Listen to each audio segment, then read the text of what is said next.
काटे ना कटे रे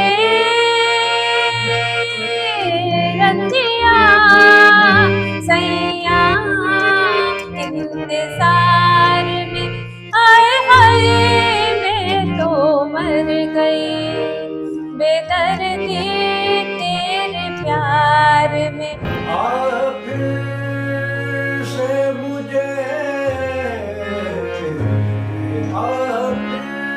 से मुझे छोड़ के जाने के लिए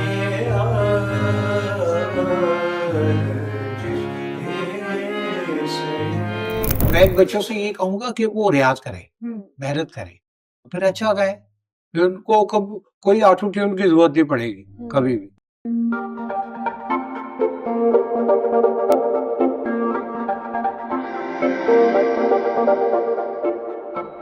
Some conversations are spoken and some are felt, whereas some are sung.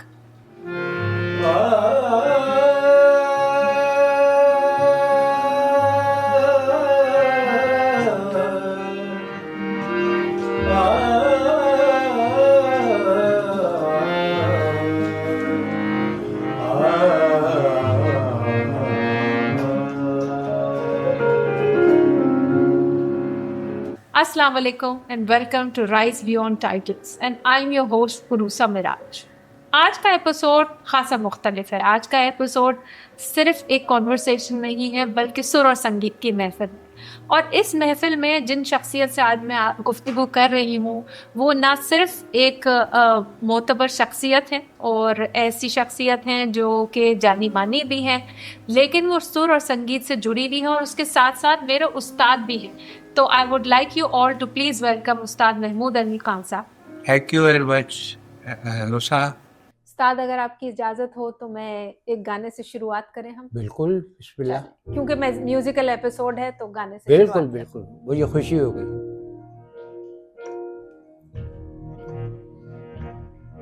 ताली ते थल्ले बैठे हाँ बैठे हो महिया वे महिया करिए प्यार दिया गल्ला हो करिए प्यार दिया गल्ला तू मेरा दर्द बधावे हाँ बधावे मैं तेरे दर्द बधावा करिए प्यार दिया गल्ला हो करिए प्यार दिया गल्ला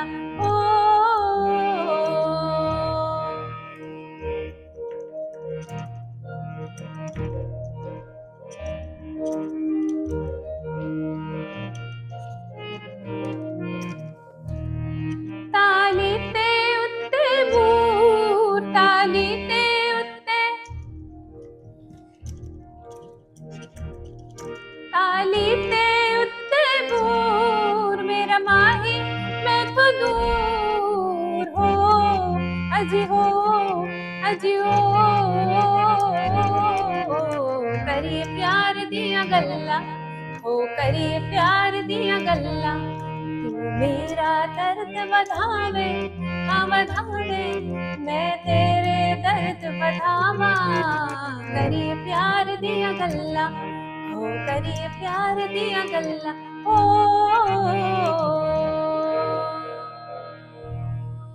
मुझे बहुत खुशी है कि मैं आज अपने उस्ताद के साथ एक कॉन्वर्सेशन कर रही हूँ, इसलिए मैंने ख़ास उनसे रिक्वेस्ट की कि क्योंकि मैंने एक नई चीज़ शुरू की है तो मैं चाहती हूँ कि हम एक एपिसोड करें जो कुछ म्यूज़िकल भी हो, कुछ आपके जो आपकी जर्नी रही है, क्योंकि आपका घराना म्यूज़िक से ताल्लुक़ रखता है और आपने म्यूज़िक में अच्छा खासा एक टाइम गुजारा है।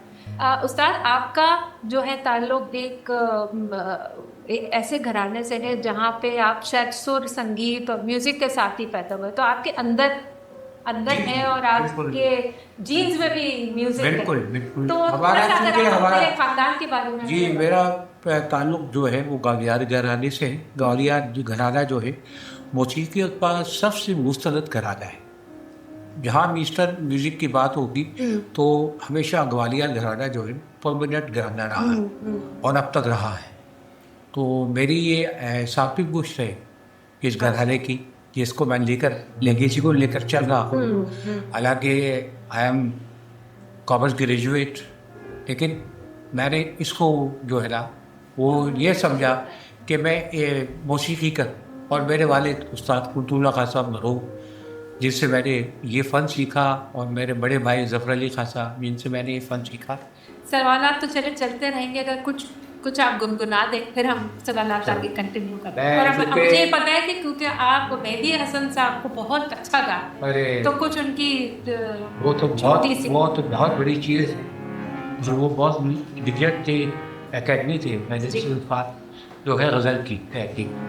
तो आपकी फरमाइश पर मैं दाम एवन चूँकि शाम को आप मेरा एक पॉडकास्ट कर रही हैं तो ये टाइम भी जो है वो एवन रहा उस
जबरदस्त जबरदस्त। शुक्रिया शुक्रिया शुक्रिया। आपको तो खैर मैं सुनती रहती हूँ, लेकिन आज हमारी ऑडियंस भी आपको सुन पा रही है, बड़ी अच्छी बात है, इसकी मुझे बहुत खुशी है। अच्छा, मुझे ये बताइए कि यूजुअली आजकल के ज़माने में जो कॉन्सेप्ट है कि अगर आपको सिंगिंग आती है और आप सिंगर बन जाते हैं, तो सबके जहनों में ये है कि भाई मुझे वायरल होना है, मुझे पॉपुलर होना है, और ऑब्वियसली फेम, पावर, पैसा सब साथ साथ जुड़ी हुई चीज़ें। आपका ताल्लुक तो हमेशा से ही, आप तो आपकी पैदाइश ही ऐसे घराने में जहाँ आपके अंदर सुर उतरा हुआ है, और माशाल्लाह आपकी गायकी भी शानदार है। तो आपने ये रूट क्यों नहीं पकड़ा? क्योंकि आप सिंगर हैं, आप कंपोज़र भी हैं, लेकिन आपने अपनी जो लाइफ है वो डेडिकेट की टीचिंग पे, टीचिंग ऑफ म्यूज़िक आगे बढ़ाने पे। ये ऐसा क्यों? एक्चुअली हमारी जो फैमिली है ना, तो हमारी लेगेसी ये है कि हमारे बुजुर्गों ने भी यही किया कि वो हमेशा इस बात पर जोर देते थे कि शमा से शमा जलती रहे। तो वो इसलिए टीचिंग की तरफ ज़्यादा उनकी तवज्जो रही कि बच्चों को सिखाकर उनको प्रमोट किया जाए। और इस वक्त तो मेरे ज़बरदस्त बच्चे ऐसे जो है मुझसे ज़्यादा पॉपुलर है, तो इसी तरह वो करके। तो चूँकि जब एक अरुषा एक वक्त ऐसा आ जाता है फनकार पर, वो फिर इतना ज़्यादा अपने काम में वो हो जाता है कि वो ये चाहता है कि लोग मुझे पहचाने, मैं लोगों को ना पहचान। तो ये जो चीज़ें ये जो कर रहे हैं आजकल ये लोग, ये मेरे ख्याल में ये एक मसनूई चीज़ें हैं कुछ दिनों के लिए, लेकिन वो लोग जिन्होंने डेडिकेट किया इस इल्म के लिए अपने आप को, आज उनका नाम है। हमारे बड़े बड़े लीजेंड्स जो गुजरे हैं वो सब आज इसी तरह गा रहे, उन्होंने ये चीज़ें इस्तेमाल नहीं की कभी पॉपुलर होने। तो मेरा बच्चों को ये मशवरा है कि वो ज़रूर हों, अपना टेक्नोलॉजी इस्तेमाल करें, लेकिन ये कि वो सीख कर करें, उस पर म्यूजिक सीखें और बाकायदा फिर उसके साथ करें। दैट्स गुड, अच्छी बात। तो सीखने में जो मेरा अपना तजुर्बा रहा है, वरना तो ये होता है ना कि जी मेरी आवाज़ अच्छी है, मैं सिंगर बन जाऊँ, ठीक है। सीखने का जो अमल है उसमें जो सबसे इम्पोर्टेंट चीज़ है, मैं अपने तजुर्बे से ये कहना चाहूँगी कि रियाज है। जी जी, रियाज सबसे ज़्यादा ज़रूरी है। बिल्कुल। लोगों को ये नज़र आता है कि जी ये सिंगर इतना अच्छा गा रहा है, या ये गाना बड़ा ज़बरदस्त है, रिकॉर्डेड म्यूज़िक। मैंने तो क्योंकि रिकॉर्डिंग करके भी एक्सपीरियंस किया कि कितना कितने टेक्स होते हैं, एक फाइनल आपकी टेक के ऊपर सारी रिकॉर्डिंग नहीं होती, और अगर आपने गाना गाया, लेकिन लोगों को उसके पीछे का रियाज नज़र नहीं आता, उसके पीछे की लगन नज़र नहीं आती, उसके पीछे की जो गलतियां हैं वो नज़र नहीं आती, खामियां नज़र नहीं आती। और अक्सर ऐसा होता है, मैंने खुद एक्सपीरियंस किया है कि अगर रैंडमली कभी मुझे बोल दिया जाए तो मेरी आवाज़ नहीं चल रही होती, तो इतना भोंडा मैं गा रही होती हूँ कि मुझे होता है ये मुझे तो गाना ही नहीं आता। तो ये लोगों को नज़र नहीं आता, और लोग बहुत जल्दी जज कर लेते हैं दूसरों को इतनी तेज़ी से। थोड़ा रियाज के बारे में आप मुझे बताइए। मैं आपको हमेशा, मैंने आपसे यही कहा कि आप रियाज करो, और मैं जब भी आया हूँ आपको रियाज करवाया। मैं ज़्यादा तवज्जो नहीं देता कि आप गीत गा ले या ये कर ले। रियाज से ये होता है कि आपका आवाज़ पॉलिश होता रहता है, वो इन ऑर्डर रहता है। जिस तरह एक प्लेयर है, अगर वो सुपरस्टार हो गया है तो इसका ये मतलब नहीं कि वो ख़त्म कर दे अपना, लेकिन वो फिर भी प्रैक्टिस करता है, इसलिए कि अपने आप को वो अपडेट करता रहता है। हाँ। तो इसलिए ये रियाज जो है ये आपको अपडेट करता रहता है, आपकी आवाज़ को, उसमें नई नई चीज़ें ये क्रिएट करता रहता है आपकी आवाज़ में, और आप अच्छा गाते हैं। अब ये बच्चे जो, इनको ये नहीं पता कि ये जो गाना गाया गया है इसके पीछे कितनी तकलीफें, आप खुद रिकॉर्डिंग के प्रोसेस से गुजर चुके हैं, आपने देखा नहीं कि एक रिकॉर्डिंग में कितना वक्त लगता है। बिल्कुल बिल्कुल। तो ये मैं बच्चों से ये कहूँगा कि वो रियाज करें, मेहनत करें, फिर अच्छा गाएं, फिर उनको कब कोई ऑटो ट्यून की जरूरत नहीं पड़ेगी कभी भी। अगर आपने अच्छा रियाज किया होगा तो फिर आप खुद ही सुर में हैं। और दो चीज़ें हैं जो हमारे संगीत में मानी जाती है, सुर और लय। इन दोनों पर आपने अगर काबू पा लिया तो सारा गाना आपके कमरे में आएगा। चाहे फिर आप रॉक गाएं, पॉप गाएं या कुछ भी गाएं, वो आप सुर में गाएं। बिल्कुल आप सही कह रहे हैं। अच्छा उस्ताद, मेरा जो एपिसोड होता है और मेरे जो शोज होते हैं उसके अंदर एक पैटर्न चलाती हूँ मैं, जिसको कहते हैं फन सेगमेंट और रैपिड फायर राउंड। तो आपके साथ भी मैं एक रैपिड फायर राउंड करूंगी, आप तैयार हैं उसके लिए? बिल्कुल आपने तैयार। फौरी उसका जवाब देना है। कुछ मैं आपकी तरफ सवाल या कुछ फ्रेजेस जी। दूंगी आपको और आपने उसका फौरी जवाब जी, देना। आप पहली चीज़ ये, आप गा के भी जवाब दे सकते हैं। आपका फेवरेट राग कौन सा है? मेरा फेवरेट राग तो बहुत सारे हैं, लेकिन दरबारी मुझे ज़्यादा पसंद ओके।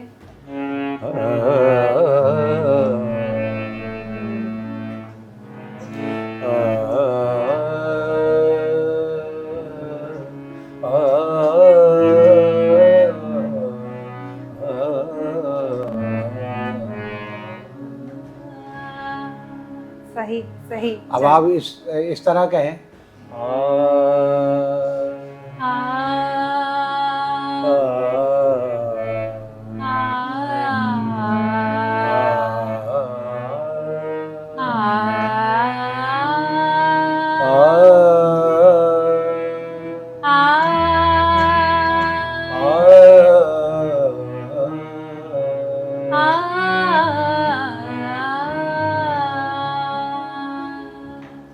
ओके, तो ये है आपका फेवरेट राग। जी। ठीक है।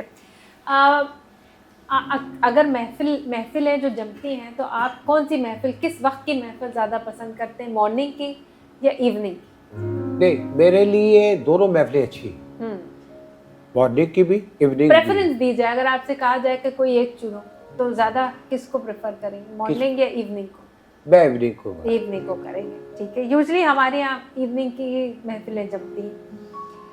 अच्छा, ऐसा कौन सा सुर है जो कि आप कहते हैं कि आपकी ज़िंदगी को डिफाइन करता है, आपकी ज़िंदगी से जुड़ा हुआ है? कौन सा ऐसा सुर है? 7 सुर होते हैं।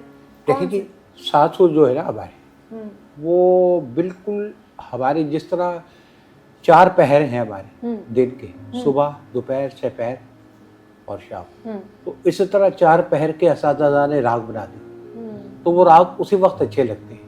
अगर आप एबन सुबह गाएंगे तो अच्छा नहीं लगेगा, वो आप पर, आपकी बॉडी पर कोई असर नहीं करेगा।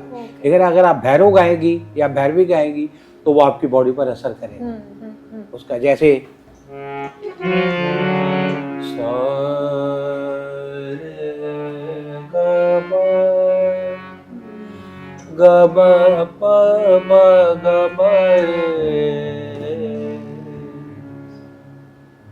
तो ये जब आप सुबह गाएंगे तो वाकई लगेगा कि सुबह हो गई, और जैसी शाम होगी तो आप पेमन की तरफ चले जाएंगी। वो चढ़े हुए से उसमें सुर लगते हैं, तीवर।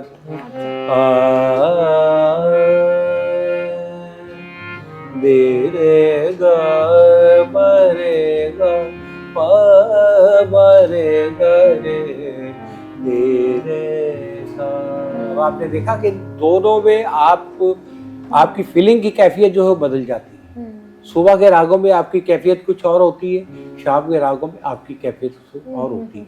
तो ये सुर जो है ना, ये हमारी जिंदगी के साथ जुड़े हुए, ये बहुत असरअंदाज होते हैं हमारी बॉडी पर ये सुर। इसलिए कहते हैं कि बेवक्त की रागनीति गानी चाहिए जी। वो मुहावरा यहीं से, मुहावरा यही है। तो इसलिए उन्होंने असातिज़ा ने कहा कि बेवक्त की रागनीति गाओ, या बेवक्त की अगर आप कोई बात करेंगी तो मतलब अगर एक महफिल में आप बैठी हुई तो आप अदब पर बात कर रही हैं, तो उसमें अगर आप पॉलिटिक्स ले आएंगी तो फिर वो अदब नहीं रहेगा, तो बेवक्त की रागनी हो जाएगी वो। सही। तो ये बेवक्त की रागनी है, बेवक्त की रागनी। अच्छा, अब मुझे ये बताइए कि जितने हमारे जो यंग सिंगर्स हैं, एक एडवाइस तो आपने दी कि रियाज बहुत ज़रूरी है, रियाज है, म्यूज़िक सीखना ज़रूरी है। कोई ऐसा गाना हो या ऐसा कोई शेर हो जो आप एज एन एडवाइजरी हमारे यंग सिंगर्स को देना चाहते हैं? क्योंकि आपका तो बड़ा वास्ता रहता है यंग स्टूडेंट से, नापा से भी और आर्ट्स काउंसिल से भी आपका ताल्लुक है, और आप क्लासेस लेते हैं। देखिए जी, मेरे आर्ट काउंसिल मुझे 15 साल हो गए जी, और अहमद शाह साहब जो है हमारे प्रेसिडेंट, उनको बड़ा शौक रहा और है कल्चर के लिए, फ़रोग के लिए उन्होंने बड़ा काम किया है। तो मैं senior faculty member art council का, तो वहाँ पर काफ़ी बच्चों को मैंने सिखाया है, जो आज बहुत बड़ा नाम है उनका कि चल रहे हैं मार्केट में। तो मैं इन बच्चों के लिए एक ये जो एडवाइस करूँगा कि फ़न को, रियाज को और मौसीकी को ये प्रोफेशन समझ कर ना करें, इसको पेशन करके करें। अगर पेशन होगा तो हासिल करेंगे, वरना ये अगर मैंने ये समझ लिया कि मैं 4 गाने गा कर सिंगर बन जाऊंगा तो वो आर्जी तौर पर होगा, वो परमानेंट नहीं होता उसका असर। लेकिन अगर आपके पास पेशेंस है तो आप उसको अच्छी तरह सीख कर फिर पेश करें, फिर आप फॉर एवर जो है ना एवर लास्ट आप रहेंगे उस फील्ड में। तो पैशन बहुत जरूरी है Passion और बहुत जरूरी पेशेंस दोनों बहुत बिल्कुल जरूरी है। बिल्कुल सब्र भी करना है बिल्कुल। लेकिन जुनून अच्छा, कायम ये रहना चाहिए। वाहिद इल्म है जो सब्र सिखाता है। अब मेरे पास मैं एक ज़माना था मैं रियाज ही किए जाता था, मेरे पास कोई अर्निंग का वो नहीं था। लेकिन जब मेरे बड़े भाई साहब ने मुझे कहा कि नहीं तुम इसको अभी करते रहो, ये मत सोचो कि इसमें कितने पैसे मिलेंगे तुम्हें, और फिर एक ऐसा वक्त आया कि जो मैं मांगू वो मिलता है मुझे। तो ये है सब्र का, ये फिर नतीजा निकलता है। तो ये सारे बच्चे जो सब्र करें, रियाज करें, मेहनत करें, अच्छे सिंगर बनेंगे इंशाल्लाह। तो इसके साथ साथ आज हम अपने प्रोग्राम का इख्तिताम करते हैं। थैंक यू उस्ताद, आपने आज बहुत ओपनली ऑडियंस के साथ अपने तजुर्बे को सामने रखते हुए और म्यूज़िक की चंद बातें आपने की, और स्पेशली जो आपने वो मेहदी हसन साहब की गज़ल सुनाई, उसमें तो मज़ा ही आ गया। तो इस सुरीली महफिल को हम अब इख्तिताम पे लेके आते हैं। Thank you everyone for watching the episode, and don't forget to like, share and subscribe, क्योंकि बहुत ज़रूरी है। अगर आप इसको सब्सक्राइब करेंगे तो इसी तरह की कॉन्वर्सेशंस मैं आपके सामने लेके आती रहूँगी। और इसके साथ साथ आप ज़रूर ये भी बताइए कि और किस तरह की गेस्ट जो है इस एपिसोड में मैं बुलाती रहूँ, इस प्रोग्राम में मैं बुलाती रहूँ, ताकि आपको वो फ्लेवर मिलता रहे। और आज की इस एपिसोड में हमने ख़ास तौर पे ये बात सीखी कि सुर के साथ साथ सब्र, पैशन और जज्बा बहुत ज़रूरी है, क्योंकि ये सिर्फ सुर नहीं है, ये सिर्फ गाना नहीं है, ये सिर्फ एक प्रोफेशन नहीं है, सिर्फ फेम के लिए नहीं है, ये लेगेसी है। और ये ऐसे ही हमारे जो लेजेंड्स हैं उस्ताद साहब की तरह और उनकी फैमिली की तरह जो हमें ये विरासत में दे के जा रहे हैं। तो with this we come to the closure of the episode. Thank you so much, thank you for watching the episode, and अल्लाह हाफ़िज़।